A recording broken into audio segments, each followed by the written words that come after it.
Views YouTube channel ను subscribe చేయండి, మా వీడియోలను లైక్ చేయండి. నాన్న దేవులపల్లి కృష్ణశాస్త్రి గారు ఒకసారి ఎప్పుడో తిరుపతిలో ఒక సభలో కలిశారట. అప్పుడు ఒక ఆయన నా కృష్ణశాస్త్రి గారి దగ్గరికి వచ్చి నాన్న చూపిస్తూ మీ అబ్బాయి అని అడిగారట. అందుకని నవ్వుతూ నాన్న తల దుబ్బారట చాలా ఆప్యాయంగా. బహుశా ఉంగరాల జుట్టు వల్లనేమో, ఇద్దరివి ఉంగరాల జుట్టు కదా, అందుకని ఆయన అలా అనుకున్నారేమో. ఒకసారి మద్రాసులో అనుకుంటా ఇంకొక సభలో కూడా కృష్ణశాస్త్రి గారికి అప్పటికే గొంతు ఆయనది మూగపోయింది. అయితే నాన్నను పిలిచి ఆయన సందేశం ఏదో తీసుకొచ్చారు, రాసి తీసుకొచ్చారు. అది నాన్న చదువుతావా అని అడిగారట. అది మెల్లిగా రాసి చూపించారట, చదువుతావా అని. నాన్న చాలా సంతోషంగా చదివి చాలా గర్వంగా కూడా ఫీల్ అయ్యారట. కర్నూలులోనూ ఎక్కడో అనుకుంటా జాషువా గారు నాన్న ఒకసారి ఏదో మీటింగ్ తర్వాత భోజనానికి కూర్చున్నారు. కూర్చున్న తర్వాత నాన్న భోజనం చేస్తుంటే జాషువా గారు కొంచెం నవ్వుతూ కాస్త ఎగతాడిగా ఏం రెడ్డివయ్యా నువ్వు అన్నారట.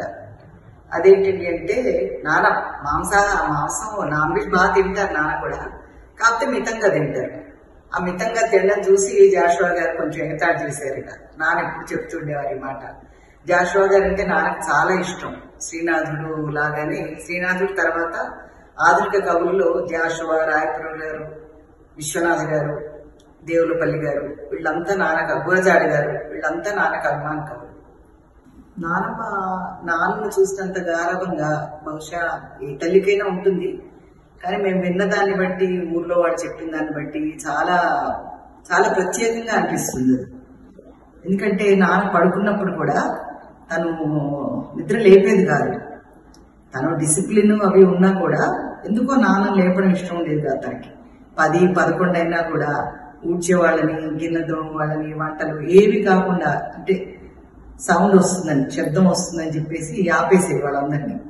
తర్వాత బాబు అని పిలుచుకునేది తను చాలా గారావంగా. దానివల్ల నానమ్మ అంటే ఊళ్ళో అందరికీ చాలా అభిమానం. ఎందుకంటే నానమ్మకు ఈ కుల మతాల తేడా లేదు. తను అందరినీ వరుసలు పెట్టి పిలుచుకుంటూ వెళ్ళేది పొలానికి తీసుకెళ్లేటప్పుడు. అప్పుడంతా కూడా వాళ్ళందరూ కూడా నాన్నని బాపు అని పిలిచేవాళ్ళు. ఇప్పటికీ ఊరి వాళ్ళంతా బాపు అనే అంటారు నాన్నని. నాన్నకు చిన్నప్పుడు నుంచి కూడా నాన్ వెజ్ అంటే చాలా ఇష్టం. అది లేకుండా ముద్ద దిగేది కాదు. అయితే అప్పుడు పల్లెటూళ్ళల్లో ఇప్పట్లాగా ఎక్కడంటే అక్కడ చికెన్ సెంటర్లు అవి ఉండే కావు. ఇంట్లో పెంచిన కోళ్ళని కానీ, ఊర్లో ఎప్పుడో ఒకసారి కూసే మేకలు కానీ వాటిని కానీ అవి ఎప్పుడో ఒకసారి దొరికేవి. మామూలు కోళ్ళు అవి అంటే చేపలు అన్ని రోజు దొరికేవి. ఎప్పుడన్నా దొరకని రోజు నాన్న చాలా టెన్షన్ పడేదిట. ఆ రోజు ఎట్లా ఏం చేయాలి. ఎందుకంటే నాన్నకు అది లేకపోతే ఏం చేసేవాడంటే ఎండలో కూర్చుని ఒక బాగా దళసరి దుప్పటి కప్పుకొని, అంటే ఎండలో అది కప్పుకుని బ్లాంకెట్ లాగా కప్పుకుని కూర్చుంటే ఇంకా వేడి ఎక్కువ అవుతుంది కదా. అది నాన్నమ్మని ఏంటంటే టెన్షన్ పెట్టమన్నమాట. అట్లా చేసేవాట నాన్న. ఇది పిల్లలు చెప్పినప్పుడు వాళ్ళు అదే నవ్వుతుంటారు. మాకేమో అంత స్ట్రిక్ట్ గా ఉంటారు. తాను గ్రాండ్ ఫాదర్ ఎట్లా పెరిగాడు అంటుంటారు వాళ్ళు నవ్వుతూ. అందుకే ఇవన్నీ వాళ్ళకి చెప్పకూడదు అనుకుంటాం. కానీ ఆ తిండి వారసత్వం పిల్లలందరికీ వచ్చింది. పెళ్ళైన తర్వాత అమ్మ తీసుకుని నాన్న హైదరాబాద్కి వచ్చిన తర్వాత కొన్ని రోజులు ఎమ్మెల్యేస్ కాలనీలో, ఎమ్మెల్యే క్వార్టర్స్ లో ఉన్నారు. ఆ తర్వాత సర్వోదయ కాలనీ చిక్కడపల్లిలో ఉంటుంది. అక్కడికి వచ్చారు ఒక ఇల్లు రెంట్ తీసుకొని. అక్కడ ఉన్నప్పుడు మిక్కిలేని గారు, గుమ్మడి గారు, వేణుమాధవ్ గారు, ఇలాంటి చలం గారు, జగ్గయ్య గారు అందరూ వచ్చేవాళ్ళు. అప్పుడు నేను చాలా చిన్నదాన్ని, 5-6 ఏళ్ళు ఉంటాయి అనుకుంటా. మిక్కిలేని గారు, గుమ్మడి గారు అమ్మ అంటే చాలా ఇష్టం వాళ్ళకి. ఎప్పుడు మెడ్రాస్ నుంచి వచ్చినా ముందే ఉత్తరం రాసేవాళ్ళు. ఫలానా తేదీని వస్తున్నాము, ఫలానాది కావాలి, చేపల పులుసు కావాలి, నాటుకోడి కావాలి, ఇట్లాంటివన్నీ అడిగి మరీ చేయించుకుని తినేవాళ్ళు అమ్మ చేత. వేణుమాధవ్ గారికి అయితే ఆవకాయ ఉంటే చాలు. అమ్మమ్మ ఊరి నుంచి పంపేది, జాడీల కొద్దీ పంపేది. ఆయన వస్తున్నారంటే ఆయన ఆవకాయ నెయ్యి ఉంటే చాలా ఆయనకి. నాన్న అప్పటికి వేణు ఎందుకు ఆవకాయ ఒకటే తింటావు, కూరలు తినొచ్చు కదా అనేవారు. అంటే లేదన్నయ్య మీకు తెలియదు దీని రుచి అని ఆయన అదే తినేవారు. నాన్న గొప్పట్టా కూడా తినేవారు కాదు. గుమ్మడి గారు, మిక్కిలేని గారు కూడా చాలా ఇష్టంగా తినేవాళ్ళు. అప్పుడు ఆ తర్వాత అమ్మకు కొంచెం బాగాలేనప్పుడు మెడ్రాస్కి వెళ్లాల్సి వచ్చింది. ఆ మెడ్రాస్ లో ట్రీట్మెంట్ కూడా రామారావు గారు, మిక్కిలేని గారు, గుమ్మడి గారు సజెస్ట్ చేశారు అక్కడ తీసుకురమ్మని. సరే మెడ్రాస్ వెళ్ళిన తర్వాత గుమ్మడి గారి భార్య, మిట్టినేని గారి భార్య సీతమ్మ గారు వీళ్ళు చాలా అమ్మ దగ్గర కూర్చుని వచ్చి కబుర్లు చెప్పేవాళ్ళు. తర్వాత వంటలు పంపించేవాళ్ళు. గుమ్మడి గారి ఇంటి నుంచి అయితే వంట మనిషి కుదిరే వరకు వాళ్ళ ఇంటి నుంచే మాకు క్యారియర్ వచ్చేది. చాలా బాగా చూసుకునేవాళ్ళు అమ్మని వాళ్ళు. తర్వాత రాయవెల్లూరు వెళ్ళాము. అక్కడ ఒక నెలన్నర అట్లా ఉన్నాము. కానీ అక్కడ కూడా అమ్మకు అంటే సరిగ్గా పూర్తి ఆరోగ్యవంతురాలు కాలేదు అప్పటికి. కాకపోతే అన్ని పరీక్షలు అవన్నీ చేస్తుంటే మొత్తం అంతా మొత్తం మొహానికి అంతా అది పెట్టి వైరల్ లాగా ఏదో, నాకు చిన్నప్పుడు నాకు గుర్తులేదు. కానీ నాన్న చాలా బాధపడ్డారు అమ్మని చూసి. అమ్మ తట్టుకోలేకపోయింది ఆ పరీక్షలకి. రాయవెల్లూరు హాస్పిటల్ చాలా పెద్ద హాస్పిటల్ అని తీసుకెళ్లారు అక్కడికి. తర్వాత ఇక వద్దనుకొని మళ్ళీ హైదరాబాద్ తిరిగి వచ్చేసాము. వచ్చిన తర్వాత ఇక్కడ కొంచెం డాక్టర్ రామయ్య గారిని హోమియో ఆయన మందులతో కొంచెం తగ్గింది అమ్మకి. కొంచెం నడవడం, గోడలు పట్టుకుని నడవడం అవి చేసేది. వంట కూడా తను వంట మనిషి సాయంతో తనే చేసేది. ఇక్కడ నాన్న కొంచెం రుచిగా ఉండాలని చెప్పేసి వాళ్ళు ఎట్లా చేస్తారు అని దగ్గర కూర్చుని మరీ చేసేది. ఆ తర్వాత కొన్నేళ్లు బాగానే ఉంది. ఆ తర్వాత 1981 ఆ టైం నుంచి మళ్ళీ కొంచెం తనకు మళ్ళీ అదే పక్షవాతం కొంచెం ఎక్కువ రావడం మొదలైంది. ఆ బాంబేలో జస్లో హాస్పిటల్ ఉంది. అక్కడ అపాయింట్మెంట్ కూడా తీసుకున్నారు నాన్న. అసలు నాన్న ఏ డాక్టర్ పేరు ఎవరికి చెప్పినా కూడా ఎప్పుడూ నిర్లక్ష్యం చేయలేదు. అమ్మంటే చాలా ప్రేమ ఉండేది. ఏ డాక్టర్ పేరు చెప్పినా కూడా అక్కడ తీసుకెళ్ళడము, మళ్ళీ ట్రీట్మెంట్ ఇప్పించడం అది అయ్యేది. జస్లో హాస్పిటల్ అనుకుంటే డాక్టర్ రాజారెడ్డి గారు ఆయన రిస్క్ వద్దు, ఇట్లాగే ఉండనివ్వండి, ఉండనివ్వండి అని అన్నారు. ఆ తర్వాత 82 వరకు ఉందమ్మా. 82లో నాన్న మెడ్రాస్లో SVS సంస్థలో మ్యూజిక్ సిట్టింగ్ ఉంటే అక్కడ ఆ రోజు పాట రాస్తున్నారు. సాయంత్రం మేము ఫోన్ చేశాం కానీ ఏం చెప్పలేదు. కొంచెం అమ్మకు బాగాలేదు అని చెప్పామంతే. కానీ నాన్నకు అనుమానం వచ్చి అసలు ఆ రాత్రంతా నాన్న పట్టుకోవడం కష్టమైందని వాళ్ళ పిల్లలు జీవన్ వాళ్ళంతా చెప్తుంటారు. ఆ తర్వాత పొద్దున సాయంత్రం అప్పటికే ఫ్లైట్ టైం అయిపోయింది. నెక్స్ట్ డే మార్నింగ్ వచ్చారు నాన్న. వచ్చి ఇంకా తట్టుకోలేకపోయారు. ఆ తర్వాత రోజు ఒక కవిత కూడా రాసుకున్నారు అమ్మ మీద. అట్లా తర్వాత అంతా ఇంకా అన్నిటికీ నాన్నే మాకు. అమ్మ మొదటి నుంచి అంటే తను కొంచెం అమాయకంగా ఉండేది. అమాయకం అంటే తను 5th క్లాస్ ఊళ్ళో వాళ్ళు అంటే కొంచెం ఘోష అది ఉండేది కాబట్టి ఇంట్లోనే చెప్పించారు. తాత చదువు, తెలుగు బాగా వచ్చు, పత్రికలు నవలన్నీ చదివేది. రచయితలు కూడా చాలా మంది ఇంటికి వచ్చేవాళ్ళు అమ్మ దగ్గరికి. ఆనందరామన్ గారు, శారదా శరపత్తం గారు, వీళ్ళంతా కూడా లక్ష్మీ రమణ గారు లాంటి వాళ్ళు. బోయి భీమన్ గారి వైఫ్ ఆవిడ కూడా వచ్చేది. చాలా మంది వచ్చేటుండేవాళ్ళు అమ్మ దగ్గరికి. తను బయటకి ఎక్కువ వెళ్ళేది కాదు. కాకపోతే కొంచెం బాగున్న రోజుల్లో సినిమాలు ఇష్టం అమ్మకి. ఆ రామారావు సినిమాలు, పౌరాణికాలు అవి చూసేది. నాన్న ఫోన్ చేసి చెప్తే థియేటర్ వాళ్ళు కొంచెం ప్రత్యేకంగా అరేంజ్మెంట్స్ చేసేవాళ్ళు. మేము తీసుకుని వెళ్ళేవాళ్ళం అమ్మని. మెల్లిగా వెనక డోర్ నుంచి వెళ్ళి చూసి వచ్చేసేవాళ్ళం. అట్లా అమ్మకు సినిమాలు, నాటకాలు, శారదా శ్రీనివాస నాటకాలు అంటే చాలా ఇష్టం అమ్మకి. ప్రతి ఆదివారం ఎదురు చూసేది ఆవిడ నాటకం కోసం అని. ఇట్లా ఉన్నన్నేళ్ళు తను బాగున్న రోజులు తక్కువ అంటే మాకు తెలిసి. చిన్నప్పటి నుంచి ఏంటంటే కొంచెం నేను పెద్దదాన్ని కాబట్టి నాన్న కొంచెం అన్ని బాధ్యతలు అవి నాకే అప్పచెప్పారు. అమ్మ ఉన్న రెండు తనే చూసుకునేది. కానీ ఫైనాన్షియల్ మ్యాటర్స్ అంతా బ్యాంక్ వెళ్ళడం లాంటివన్నీ నాకే అలవాటు చేశారు నాన్న. మెడ్రాస్ నుంచి వస్తూ అప్పుడు ఫోన్లు STD అవి ఉండేది. లేకపోతే ఉత్తరాలు రాసేవాళ్ళు ఎయిర్పోర్ట్కి రమ్మని. ఎయిర్పోర్ట్కి వెళ్ళగానే ఆ బ్రీఫ్ కేస్ చేతికి ఇచ్చేసి అమ్మయ్య అని మొత్తం భారం తిప్పుకునేవాళ్ళు అనమాట. డబ్బులు నాన్న జేబులు ఎప్పుడు పెట్టుకునేవాళ్ళు కాదు. ఢిల్లీ రాజ్యసభలో ఉన్నప్పుడు కూడా ఢిల్లీకి వెళ్తుంటే కూడా టిప్ల కోసం నేనే బలవంతంగా పెట్టేదాన్ని. అదొకటి మటుకు తీసుకెళ్లేవాళ్ళు. ఇంకా టిప్స్ ఇవ్వాలి కాబట్టి వాళ్ళకి. అట్లా బయట ప్రపంచ దేశాలు ఎన్ని తిరిగి వచ్చినా కూడా జేబు ఖాళీ జేబుతో నాన్న తిరిగి వచ్చారు. నా పెళ్ళైన తర్వాత ఒక్కరోజు మామూలుగా ఆచారం ప్రకారం అబ్బాయి వాళ్ళ ఇంటికి వెళ్ళాలి. ఆ రోజు పెళ్ళైన తర్వాత ఇంటికి హాల్ నుంచి వెళ్ళాము. వెళ్ళిన తర్వాత ఇంకా రాత్రంతా నేను నిద్రపోలేదు, నాన్న నిద్రపోలేదు. ఇక్కడ పొద్దున 5 గంటలకి లేచి రెడీ తీసుకురావాలి, అమ్మాయిని తీసుకురావాలని అన్నారట. కానీ నేను వెళ్ళిన తర్వాత బంధువులందరూ ఉన్నారు ఇంట్లో. చిన్నాన్న చెప్పారు, చిన్న ఒక కణ్వ మహర్షిని చూసినట్టుగా అనిపించింది. నాన్నకు అప్పుడు తెలిసింది ఆ శాకుంతలంలో కణ్వ మహర్షి బాధ ఎట్లా ఉంటుందో నాన్నకు అప్పుడు తెలిసింది. ఆ తర్వాత మళ్ళీ నాన్న ఏడ్చే పరిస్థితి రాలేదు నాన్నకి. తర్వాత మనస్సుని పుట్టినప్పుడు నాన్న చాలా టెన్షన్ పడ్డారు. ఎందుకంటే హాస్పిటల్ బయట వాకింగ్ చేస్తూ ఇంకా డెలివరీ అయ్యే వరకు చాలా ఆందోళన పడ్డారట. నాన్నతో పాటు నడిచిన వాళ్ళు చెప్తారు ఏమవుతుందో ఎట్లా ఎట్లా ఎట్లా అని. తర్వాత పాప పుట్టిందని తెలియగానే చాలా సంతోషించారట. అప్పటికి తనకి 4 ఆడపిల్లలైనా నాన్నకి ఆడపిల్ల అంటే అంత ఇష్టం అనమాట. మళ్ళీ ఆడపిల్ల పుట్టేసరికి ఇక సంతోషంతో చాలా ఆనందపడ్డారు. మనసుకి నేను పేరు పెట్టారు. రామారావు గారు అన్నిటికీ వచ్చేవాళ్ళు ఇంటికి, అన్ని ఫంక్షన్స్ కి. అప్పుడు హైదరాబాద్ షిఫ్ట్ అయ్యారు అప్పటికే ఆయన. కానీ మా ఇంట్లో ఏదైనా కూడా చిన్న చిన్న ఫంక్షన్స్ కూడా వచ్చేవారు. నాగేశ్వరరావు గారు వచ్చేవారు, రామారావు గారు వచ్చేవారు. రామారావు గారు వచ్చి మనస్సుని పాపను ఉయ్యాల్లో కూడా ఆయనే వేశారు. మనస్సుని అని నాన్న పేరు పెట్టారు.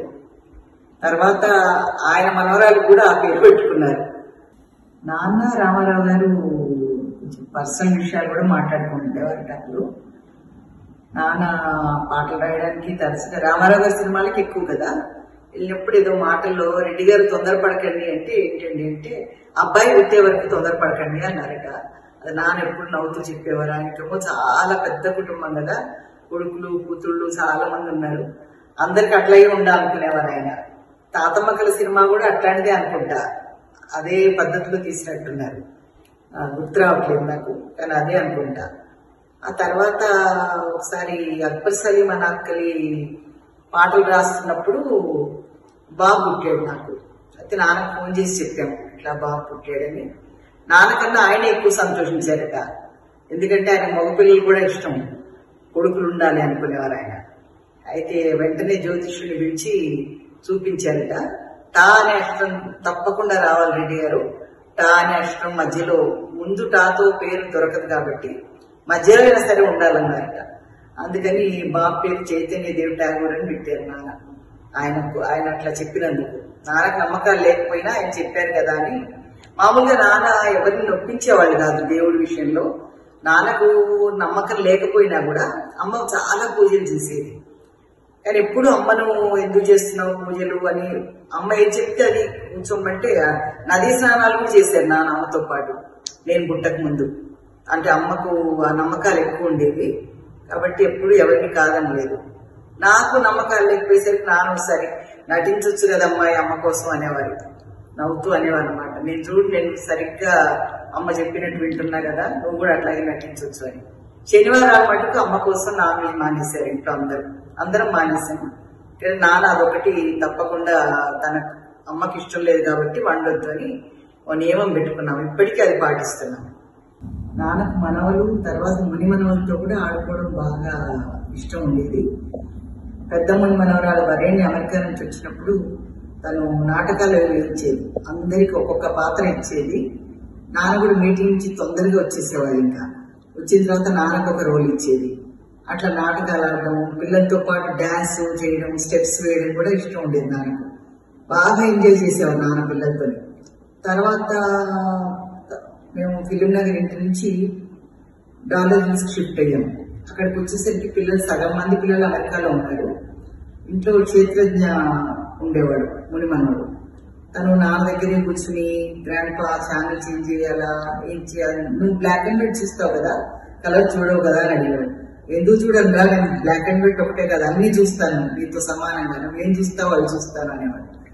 బాహుబలి కూడా అప్పుడే వచ్చింది. వచ్చినప్పుడు బయట రిలీజ్ అయింది కానీ ఇంకా దీంట్లోకి రాలేదు, నెట్ఫ్లిక్స్ అది. పిల్లలు చెప్పారు అప్పుడు బాహుబలి బాగుంటుందని. బాహుబలి చూస్తే బాగుంటుందిరా నాన్న అనేవారు.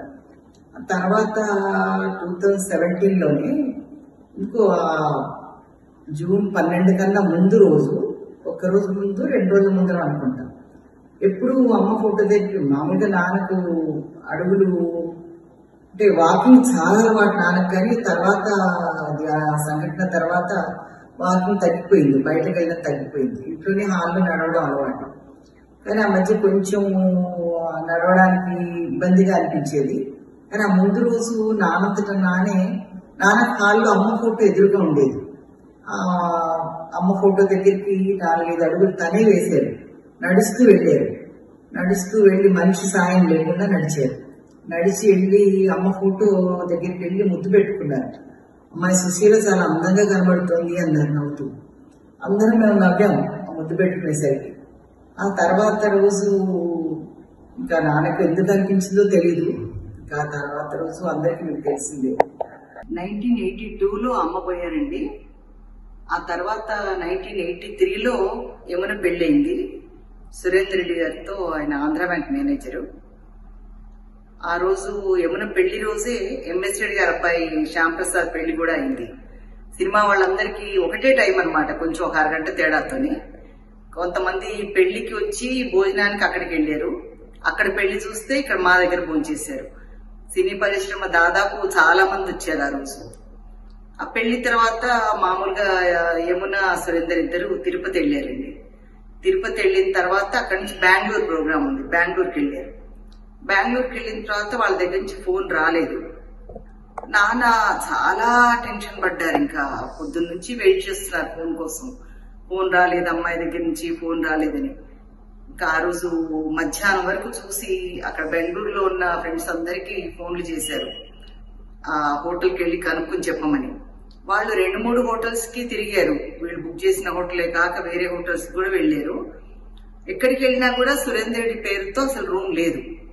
సాయంత్రానికి ఫోన్ వచ్చింది. అప్పటి వరకు నాన్న మంచినీళ్ళు కూడా ముట్టలేదు, అట్లాగే కూర్చుని ఉన్నారు కుర్చీలో. తీరా చూస్తే ఏంటంటే సురేందర్ రెడ్డి బదులు సుందర్ రెడ్డి అని ఉందట అందులో, వాళ్ళ స్పెల్లింగ్ మిస్టేక్ వల్ల. అట్లా నాన్న పిల్లల విషయంలో చాలా టెన్షన్ పెట్టుకునేవాళ్ళు. ఆ తర్వాత అదే అన్నారు, అమ్మాయి ఒక్క ఫోన్ చేయాల్సింది నువ్వు అంటే. అప్పుడు సెల్ ఫోన్ లేవు కదా, వాళ్ళు హోటల్ దిగి ఎస్టీడీ బుక్ చేయడం ఇదంతా కానట్టుంది. మొత్తానికి ఏమో తొందరపడలేదు, నానేమో చాలా తొందరపడ్డారు. ఆ తర్వాత ఏమోనకి క్రాంతికేతన్ మేడే రోజు పుట్టాడు బాబు, అందుకని నాన్న క్రాంతికేతన్ అని పెట్టాడు. తర్వాత ఒక 3-4 ఏళ్ల తర్వాత పాప పుట్టింది. ఆ పాప ముత్యంలా ఉందని చెప్పి మౌక్తిక అని పెట్టారు. క్రాంతికేతన్ సాఫ్ట్వేర్ ఇంజనీరు, తను కూడా మెకానికల్ ఇంజనీరు. ఆయన క్రాంతికేతన్ భార్య నైమిష, తను software. Mouktika dental doctor. Amitanand Mouktika భర్త కూడా డెంటల్. వాళ్ళకి మళ్ళీ క్రాంతికేతన్ కి 2 బాబులు, సంవీక్షణ్, సమన్విత్. మౌక్తికకి మహోజ్వల్, వాంగ్మయి. మహోజ్వల్ పేరు సంవీక్షణ్ పేరు నానే పెట్టారు. ఆ తర్వాత వాళ్ళు 2017 తర్వాత పుట్టారు ఈ పిల్లలిద్దరు. సో వాళ్ళే మాత్రం నానబెట్టలేదు. అప్పటి వరకు నానబెట్టిన పేర్లలాగా ఉండాలని మేము కూడా ప్లాన్ చేసి అట్లాగే పెట్టాము ఇప్పటి వరకు కూడా.